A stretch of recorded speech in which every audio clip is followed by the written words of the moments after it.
Yo. So, nandito na naman tayo at ibubulong pala lang.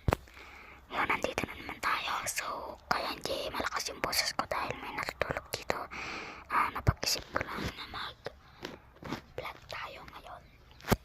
So, may update na pala ako sa inyo.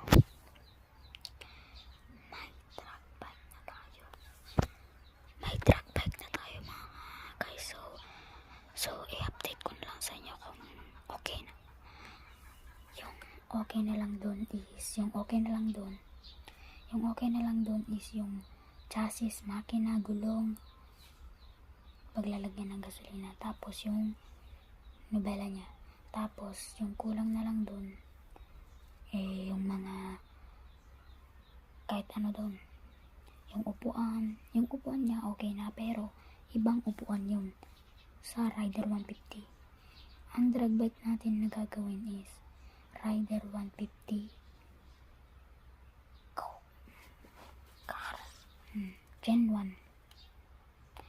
Yung makina ni Tero.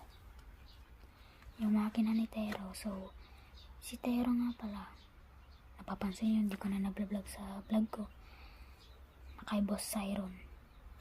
So hanggang dito na lang, hindi ko na napapatalagan. Bye. Please like and subscribe. 100 subscriber na tayo. Bye.